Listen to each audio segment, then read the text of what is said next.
શ્રી ગણેશાય નમઃ. માતા સરસ્વતીને નમઃ. સત્સંગ સાગર યુટ્યુબ ચેનલમાં આપ સર્વ મિત્રોનું હાર્દિક સ્વાગત છે.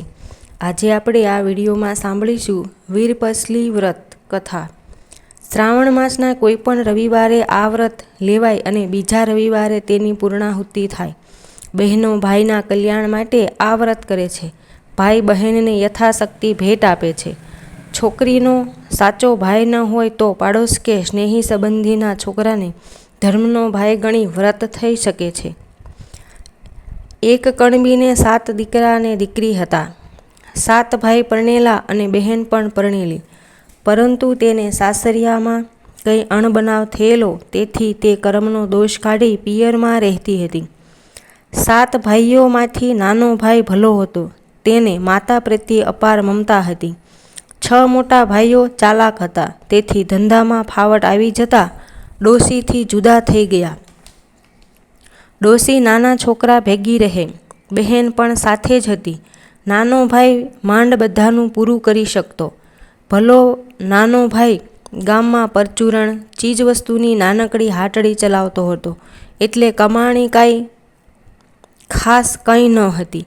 વળી ગામમાં મોટી હાટડીઓ હતી, એટલે એને ત્યાં નામની જ ઘરાકી રહેતી. પરંતુ તે કરકસરવાળો હતો, એટલે ઘરનું ગાડું જેમ તેમ ગબડાવતો હતો. નાના ભાઈને ટેકો કરવા બહેને કંઈ કામ કરવા વિચાર કર્યો. તે તો પોતાના 6 ભાઈઓ પાસે ગઈ અને કામ આપવા કહ્યું, પણ પૈસાવાળા ભાઈઓએ અભિમાનમાં સરખો જવાબ પણ આપ્યો નહીં. તેથી ભાભીઓએ મોઢું બગાડી નણંદને સંભળાવી દીધું, તમારાથી ઢોર ચરાવવાનું કામ થાય તો કરો. બહેને ઢોર ચરાવવાનું કામ માથે લીધું. સાંજે ઘેર જતી વખતે ભાઈઓએ જે વધ્યું ઘટ્યું ખાવાનું આપ્યું હોય તે ઘેર લઈ જઈને ખાતી. એક દિવસ બહેને નદી કાંઠે કેટલીક છોકરીઓને વ્રત કરતી જોઈ. પૂછ્યું, બહેનો તમે શું કરો છો? છોકરીઓ કહે, આજે વીરપસલી છે, અમે વીરપસલીના દોરા લીધા છે. તે ભાઈના જમણા હાથે બાંધીશું અને ભાઈનો એક ખોબો ભરાય એટલું અનાજ રાંધી જમીશું. બહેન બોલી, દોરો બાંધવાથી કંઈ લાભ ખરો? છોકરીઓ કહે, ભાઈ છે તે બહેનને યથાશક્તિ રોકડ રકમ અથવા વસ્ત્રાલંકારની ભેટ આપે અને બહેન ખુશ થઈને ભાઈને આશીર્વાદ આપે છે, જેથી ભાઈના 12 મહિના સુખમાં સાર થાય. બહેન બોલી, ત્યારે હું પણ વીરપસલીનું વ્રત કરું, પણ કેવી રીતે થાય તેની મને ખબર નથી. છોકરી કહે, દોરાની 8 શેર લઈને તેને 8 ગાંઠ વાળવાની અને 8 દિવસ સુધી રોજ સવાર સાંજ દોરાને ધૂપ દેવાનો, તે પછી જ જમવાનું. 8 દિવસ પૂરા થયા એટલે દોરો પીપળે બાંધી દેવાનો. એક છોકરીએ 8 શેરના 8 ગાંઠવાળા 8 દોરા બનાવી બહેનને આપ્યા અને કહ્યું, જો બહેન, 7 દોરા તારા ભાઈઓના કાંડે બાંધજે અને 8મો દોરો છે તે 8 દિવસ પછી પીપળે બાંધી દેજે. બહેન દોરો લઈને હરખભેર પોતાના ઘેર ગઈ અને પોતે વીરપસલીનું વ્રત લીધું છે એવી વ્રત માને કરી બોલી, માં, વ્રતના દોરાને ધૂપ દેવતા રાખજો. માએ કહ્યું, સારું, ને ચૂલો ઠાર્યો નહીં. એવામાં તેની ભાભીઓને ખબર પડી કે નણંદ વીરપસલીનું વ્રત કરે છે, તેથી મનમાં બળવા લાગી. આ બાજુ બહેન નદીએ નાહવા ગઈ અને તેની એક અદેખી ભાભીએ કોઈ બહાને ઘરમાં આવી ચૂલામાં પાણી રેડી દીધું હતું. આથી દેવતા ઓલવાઈ ગયો. થોડી વારે બહેન ઘેર આવી અને દોરાને ધૂપ કરવા દેવતા લેવા જાય છે તો ચૂલો ઠરી ગયેલો જોયો. માને પૂછતા તેને જાણવા મળ્યું કે તે વખતે તેની ભાભી ચૂલામાં પાણી રેડતી ગઈ હશે.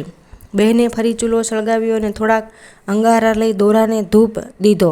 પછી તેણે વધ્યું ઘટ્યું ખાઈ લીધું. જોતજોતામાં વ્રતના 8 દિવસ પૂરા થઈ ગયા. હવે વ્રતનું ઉજવણું કરવાનું હતું. તેથી બહેનને માને કહ્યું, આજે મારે વ્રતનું ઉજવણું કરવાનું છે, તેથી 6 ભાઈઓને દોરો બાંધી આવું. તેઓ મને હેતથી બોલાવશે ને જમાડશે તો જમીશ. આમ કહી બહેન 6 ભાઈઓને ઘેર ગઈ. ભાઈઓએ દોરા બંધાવ્યા, પણ બહેનને કંઈ આપ્યું નહીં અને તેની ભાભીઓએ છણકો કરી કાઢી મૂકી. બહેન હતાશ બનીને મા પાસે ઘેર આવી તો તેનો નાનો ભાઈ થોડી વાર પહેલાં જ ખેતર જતો રહ્યો હતો. બહેન તો ઉમળકાભેર ખેતરમાં નાના ભાઈ પાસે ગઈ અને બોલી, ભાઈ વીરપસલી, એમ કહી તેણે ભાઈના જમણા હાથના કાંડે હેતથી દોરો બાંધી દીધો. ભાઈએ ગળગળા થઈ કહ્યું, બહેન, હું તને શું આપું? મારી પાસે તને આપવા જેવું કાંઈ નથી. બહેને કહ્યું, ભાઈ, તમને ગમે તે આપો, તમે જે આપો તે મારે સોનાનું છે. ભાઈએ સવાશેર કોદરા ખેતરમાં વાવવા લીધા હતા તે બહેનને આપ્યા. માટીનું ઢેફું આપ્યું ને કોડિયામાં ગજવામાં 1 પૈસો પડ્યો હતો તે કાઢીને આપ્યો. બહેને બધું સાલાના છેડામાં બાંધતા કહ્યું, ભાઈ, મારા મનથી કોદરા છે, કમોદ છે, માટીનું ઢેફું એ ગોળ છે અને પૈસા તે રૂપિયા છે. તારું સાચું હેત હોય તેની આગળ લાખ રૂપિયા નકામા છે. આમ ગઈ બહેન ઘરે ગઈ તો ઓસરીમાં તેનો પતિ બેઠેલો.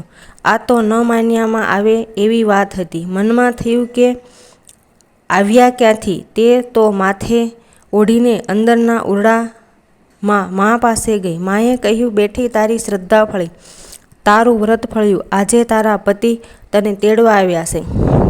જમાઈએ જવાની ઉતાવળ કરવા માંડી. સાસુ મૂંઝાઈ કે ઘણે વર્ષે દીકરી સાસરે જાય છે તો કંઈક આપવું તો જોઈએ ને, પણ ઘરમાં શું હતું તે આપે. બહેનની 6 ભાભીઓને ખબર પડી કે આજે નણંદ સાસરે જાય છે એટલે નણંદની ઠેકડી ઉડાડવા એક સુંડલામાં સાવરણી, ફાટેલી ઈંઢોણી, ગાભાને ચીથરા ભર્યા અને તેનું પોટલું બાંધી સાસુ પાસે આવી. પોટલું આપીને બોલી, આ અમારા તરફથી બહેનને આપજો. ખેતરમાં ગયેલો નાનો ભાઈ પણ ખબર મળતા હરખભેર ઘેર આવ્યો, પણ બહેનને આપવા જેવું એની પાસે કંઈ ન હતું. તેથી ઉદાસ થઈ ગયો. બહેન તેના મનોભાવ સમજી ગયો, કહેવા લાગી ગયો, ભાઈ, તે મને હેતથી 1 પૈસો આપ્યો છે. મારે મન 1000 રૂપિયા બરાબર છે. કોદરા આપ્યા છે તે કમોદ બરાબર છે અને માટીનું ઢેફું આપ્યું છે તે ગોળ બરાબર છે. ભાઈને આ સાંભળી ઘણો આનંદ થઈ ગયો. ભાઈ બહેનને વળાવવા ગામના પાદર સુધી ગયો. મા પણ ભીની આંખે દીકરીને વળાવીને ઘેર આવી. ત્યાં યાદ આવ્યું કે અરે રે, દીકરીને દોરાને ધૂપ કરવો હશે ત્યારે વગડામાં દેવતા ક્યાંથી લાવશે? માટે આપી આવું. મા તો એક ઠીબમાં દેવતા લઈ દીકરીને દેવા માંડી. સાસુને દેવતા આપતા આવેલો જોઈ જમાઈને હસવું આવ્યું કે આ વળી શું? દેવતા દેવા માએ દોટ મૂકી. ડોશીની દીકરી કહે, નાથ, રૂડા પ્રતાપ એ આ દેવતાના કે આપણો મેળાપ થયો. મેં શ્રદ્ધાથી વીરપસલી વ્રત કર્યું, તેનો જ બધો પ્રતાપ છે. તેનું ઉજવણું કરવાનું બાકી છે ને દોરાને ધૂપ દેવા દેવતા જોઈએ એટલે મારી માં આપી ગઈ. પણ ગમે તેમ તોય માની મમતા નહીં. આગળ ચાતા એક વાવ આવી એટલે વર વહુ વાળ પર થાક ખાવા બેઠા. પછી અંગારા પર દોરાને ધૂપ કરી વહુ વાવમાં નાહવા ઉતરી. નાહીને તેણે વર પાસે ચાલ્લો માગ્યો. વરે પેલી બચકી ખોલી તો અંદર રંગબેરંગી રેશમી ચીર દીઠા. તેણે કહ્યું, કયા રંગના ચીર આપું? વહુ કહે, અમારે વળી હીરચીર કેવા? વરે જુદા જુદા ચીર બતાવ્યા અને તેમાંથી ગુલાબી રંગનું ચીર કાઢીને વહુ તરફ ફેંક્યું. તે વહુએ પહેર્યું. તે સમજી ગઈ કે આ બધો વ્રતનો પ્રભાવ છે. વહુએ બહાર નીકળી બીજી બચકી ખોલી તો તેમાં ગોળ, ચોખા અને સોનામહોર હતા. નાના ભાઈએ આપેલા પૈસો સોનામહોર બની ગયો હતો, માટીમાંથી ગોળ બની ગયો હતો અને કોદરા હતા તેની કમોદ થઈ ગઈ હતી. વહુ તો વિચારમાં પડી ગઈ કે આ શું? પછી એણે વરને સોનામહોર આપી ગામમાં ખાવાનું લેવા મોકલ્યો. વર ગયો તે સાથે અહીંયા વાવની જગ્યાએ ભવ્ય મહેલ ખડો થઈ ગયો. વહુ 16 શણગાર સજીને 7મા માળની બારીમાં ઊભી હતી. થોડી વારે વર આવ્યો પણ વાવ ન જોતા મૂંઝાયો કે અહીંયા વગડામાં એકાએક મહલ ક્યાંથી ખડો થઈ ગયો. ક્યાં તો વહુ મહેલમાંથી દોડે આવી અને વરના હાથમાંથી પોટલું લેતા બોલી, નાથ, આ બધો વ્રતનો પ્રભાવ છે. ચાલો મહેલમાં, હું ઝટપટ રસોઈ કરી નાખું. વહુએ મહેલમાં ચૂલો ખોદવા માંડ્યો પણ જ્યાં ખોદે ત્યાં સોનું ને સોનું દેખાય. ધરતી દેખાય તો ચૂલો થાય ને? અરે રે, હવે રાંધવું શી રીતે? વહુએ ધરતીમાને ખૂબ વિનવણી કરી. પછી એક ખૂણામાં ખોદ્યું, ત્યાં માટી હતી. તેણે ત્યાં ચૂલો કર્યો ને ઝટપટ રસોઈ બનાવી નાખી. પછી બંને જમ્યાને મહેલમાં જે વસવાટ કર્યો. મહેલમાં બધી સામગ્રી ભરેલી છે એટલે વર વહુ ખાઈ પીને મજા કરે છે. આ વ્રતને થોડા વર્ષ વીત્યા ને વહુના પિયરિયાની માઠી દશા બેઠી. એકાએક દુકાળ પડવાથી 16 માણસનું કુટુંબ મુઠ્ઠી ધાન માટે વલખા મારવા લાગ્યો. વહુના 7 ભાઈ 7 ભોજાઈ અને માતા પિતા બધાય વખાના માર્યા. મજૂરી કરીને પેટ ભરવા પરગામ ચાલી નીકળ્યા. ચાલતા ચાલતા તેઓ મહેલ આગળ આવી પહોંચ્યા. અહીંયા એક બાગ બનતો હતો એટલે એમને આશા બંધાઈ કે જરૂર અહીં કામ અને ખાવાનું મળશે. 7મા માળની બારીએ ઊભેલી બહેને બધાને ઓળખી કાઢ્યા. તે તો ઝટપટ નીચે ઉતરી આવી, પણ કોઈને બોલાવ્યા નહીં. તેને જાહેર થવું ન હતું. બહેને પોતાના 6 ભાઈઓને પાવડોને ત્રિકમ આપી જમીન ખોદવાના કામે લગાડી દીધા. 6 ભાભીઓને તગારા આપી માટી નાખવાના કામે લગાડી દીધી. નાના ભાઈ ભાભીને મહેલમાં દેખરેખ રાખવાના બહાને રાખ્યા અને માતા પિતાને મહેલનો એક ખંડ સોંપી દીધો. તેઓ ખાય પીએ અને ઈશ્વરનું ભજન કરે. હવે બાગ બનાવવાનું કામ ધમધોકાર ચાલવા લાગ્યું. 6 મોટા ભાઈઓ અને ભાભીઓ આવું મહેનતનું કામ કરીને કંટાળી ગયા હતા, પણ શું કરે? પેટનો ખાડો પૂરવા માટે મજૂરી કર્યા વગર છૂટકો ન હતો.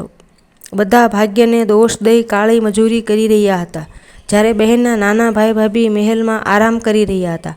થોડા દિવસ પછી બહેને મોટા ભાઈ ભાભીઓને મહેલમાં જમવા બોલાવ્યા. તેમના સાથે નાના ભાઈ ભાભીને જમવા બેસાડી અને બહેને જાતે પીરસવા માંડ્યું.